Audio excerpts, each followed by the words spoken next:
Hello family, it's CJ here. Welcome back to my channel, and today I just wanted to do a short video on my top 3 stocks for April 2022. So for number 3, Flowers Foods. So Flowers Foods, it's came up a little bit in price. It's at $26, and from back in the pandemic, I remember back during the pandemic of 2020, it had went down to maybe like $17, $18. Hold on.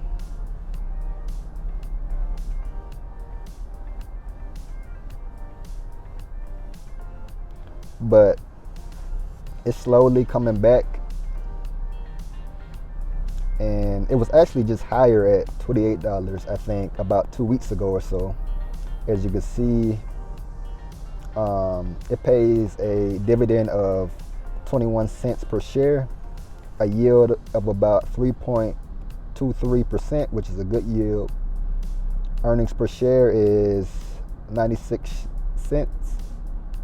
P ratio of 26, which isn't bad.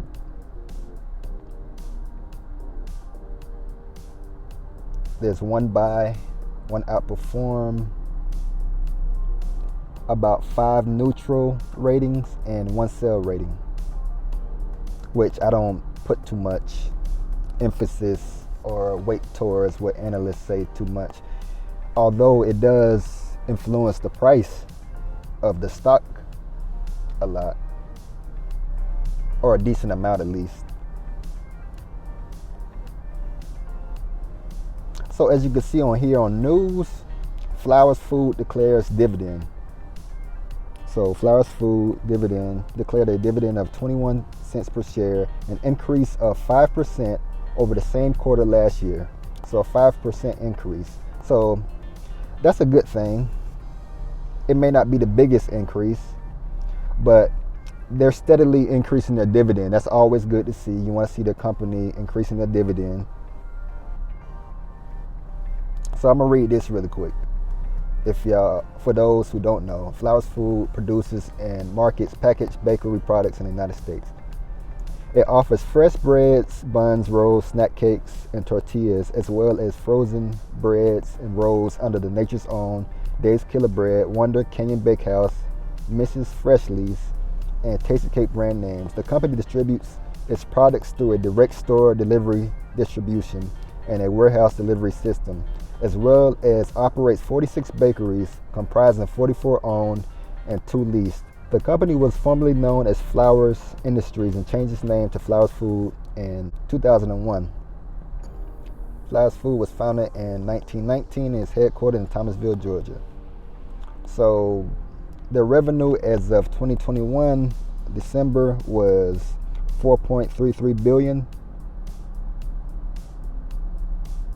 Institutional ownership 72%. The trailing PE, they have it at 27 here, so slightly higher. Still not too bad. The price to book is 3.89. Profit margin is 4%, so you know that they're profitable, which is a good thing always. Total debt to capital is 43.88%, which is pretty good, meaning they have more cash than they have debt, which you always want to see and look for when you're looking into a company.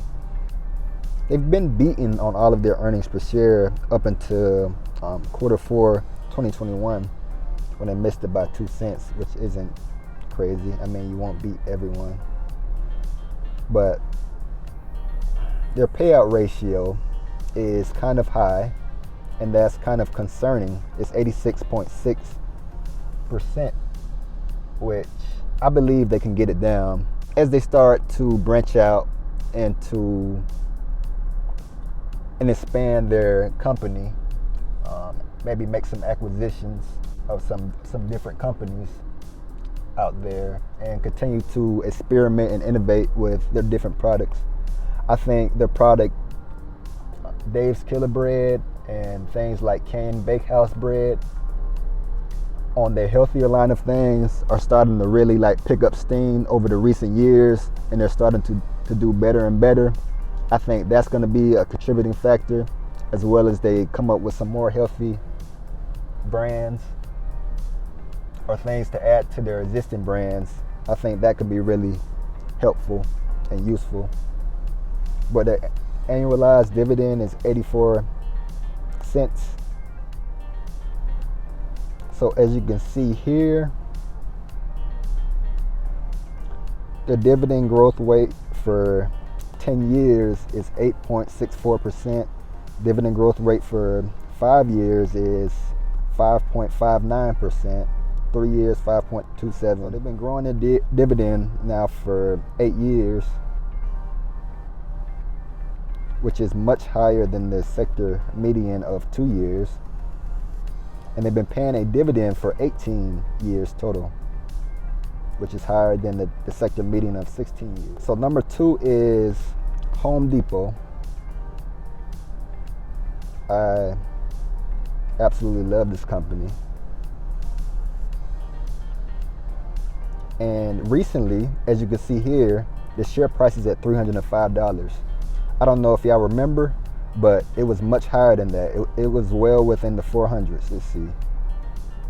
Not too long ago, a high of $420. So that's quite a bit of a dip. And I think it has been an overreaction. I believe it's undervalued right now. And I believe it will continue to grow. As you can see, this track record of growth up into that little blip right there, which I think it was like overvalued and everything at that. It was getting to the overvalued territory when it got up to there. And a little bit of a sell-off was healthy, but I think it's been an overreaction. So I believe it'll get back to that growth. It's going to continue to go up over the years if you hold it. So they have a dividend rate of $1.90. Yield, which is good as well, is a 2.49%. Earnings per share, which is great, is $15.51, which is amazing. P/E ratio, even lower than Flowers Food, even though they're in a different sector, is 19.693. That's really good. So analysts also believe Home Depot is undervalued. They have a value at $410.47. As you can see, they have 1 buy rating, 4 neutral ratings, 1 underperform rating, and 2 sell ratings, if you care about that type of stuff. As you can see, this Evercore ISI adjusts Home Depot price target to $420 from $410, maintains. So analysts are going to be all over the place. It's best not to put too much thought or weight into that. Their opinion as far as what the price targets. So if you didn't know, the Home Depot Corporation operates a home improvement retailer. It operates the Home Depot stores that sell various building materials, home improvement products, building materials, lawn and garden products, and decor products, as well as provide installation, home maintenance, and professional service programs to do-it-yourself and professional customers. The company also offers installation programs that include flooring, cabinets, and cabinet makeovers, countertops, furnaces, and central air systems, and windows, and professional installation in various categories sold through its stores and in-home sales programs, as well as acts as the general contractor to provide installation services to its do-it-for-me customers through third-party installers. In addition, it provides tool and equipment rental services. As of August 10th, 2021, the company operated 2,298 Home Depot retail stores in all 50 states, the District of Columbia, Puerto Rico, U.S. Virgin Islands, Guam, 10 Canadian provinces, and Mexico. The Home Depot Corporation was incorporated in 1978 and is based in Atlanta, Georgia. The total revenue, January 31st, it was of $151.16 billion. So they have a lot of cash. Institutional ownership 71.05%. So again, like Flowers Food, it also has a lot of institutional ownership as expected, and it has a decent amount of shares outstanding, about 1 billion it looks like. PE 19.69, price to book, which is very high, 406.86.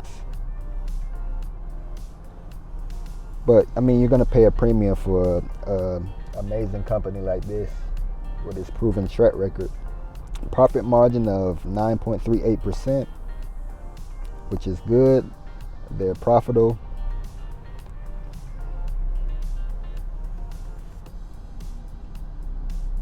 Almost in the double digits as far as the profitability.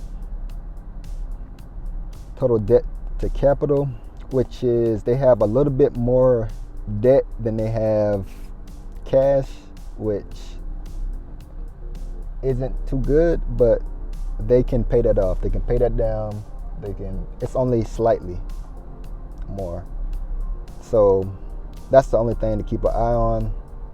Their earnings per share, as you can see, is great. As you can see, they beat every quarter except for Q1 of 2020, which was expected. That's when the pandemic first began.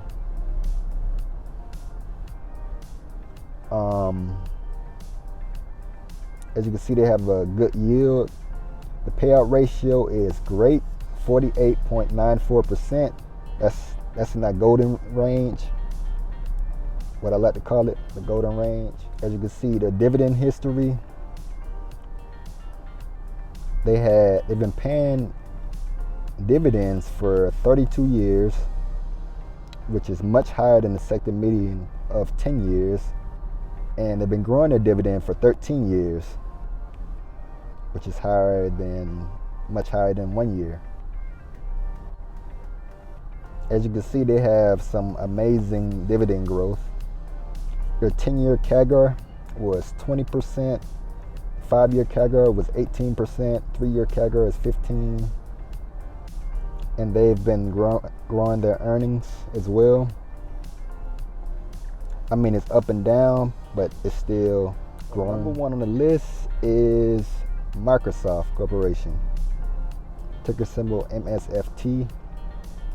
It's at a price of $310.38. It's down right now, about 1.4%. We all know Microsoft. That's a beautiful stock history. See, that's dang near straight up. I mean, there was a little blip right here, but they came back. But they're going to continue to grow over the coming years. The dividend rate is 0.62%, which Microsoft isn't the highest dividend payer. I mean, it's very high in the tech space because tech stocks or tech companies aren't known to really pay dividends like that, or even pay dividends at all. So I'm thankful for that. The yield is 0.79%. The earnings per share is 9.3991% or dollars, which is good. PE ratio 33.5105, which is in line with what it normally trades at, not too far off. So analysts seem to be, which is not surprising, very bullish on Microsoft. 3 buy ratings, 1 outperform, 4 neutral ratings. and they think it's undervalued, which is interesting. They have a target price of $361. Read this. I know the overwhelming majority of y'all know what Microsoft is, but for those who don't know, it develops, licenses, and supports software, services, devices, and solutions worldwide, productivity and business process segments, Office, Exchange, SharePoint, Microsoft Teams, Office 365 security and compliance, and Skype for business, as well as related client access licenses. Skype, Outlook.com, OneDrive, and LinkedIn, and Dynamics 365, a set of cloud-based and on-premises business solutions for organizations and enterprise divisions. Not going to read all of that, but you get the point. Microsoft was founded in 1975 and is based in Redmond, Washington. So this is what they call a cash cow, meaning they have a lot of cash on a balance sheet, and they have great margins. So the total revenue as of December 31st of 2021 was $184.90 billion. I think it's a $2 trillion company. They have a lot of shares outstanding at 7 billion. Institutional ownership of 70%. So they're all around, the companies I picked today, they're all around 70% institutionally owned. Which means they're just very popular companies, and the big corporations like these type of companies for a reason. So the price to earnings ratio, as I said, is 33. Price to book is 16. Profit margin is 36.28, which is awesome. It's amazing. Those are great margins.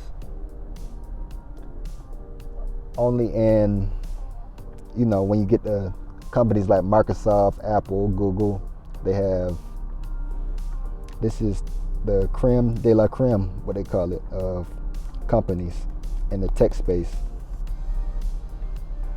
And they have the debt to capital ratio is 33.40%, meaning they have way more cash and assets than they do have debt or liabilities, which is great. That's what you want to see. As you can see, their earnings per share is steadily increasing. They beat it every quarter, so that should be no surprise. Dividend payout ratio 26.41%, which is beautiful. So they've been growing a dividend. The CAGR rate for 10 years is 12.61%. The CAGR rate for 5 years is 9.49%. For 3 years, it's 10.27%. And the dividend history, they've been paying their dividend for 18 years, which is higher than the sector median of 9 years. And they've been increasing the dividend for 18 years, which means they've been increasing it for the entirety they've been paying it. Ever since they started paying it, they've been increasing it, which is higher than that of 2 years. And that's just beautiful. That's what you want to see, which means they're dedicated to their shareholders and the dividend. So it's just a amazing company. So those are my 3 stocks for April. I want y'all to at least go check them out, take a look at them if y'all don't already own them. They're great companies. They're all in different spaces, and I own all 3 of these companies in my Roth IRA portfolio. So I want to thank y'all for watching. Hope y'all have a blessed rest of y'all day. Thanks for tuning in, and I'll see y'all next time. Peace.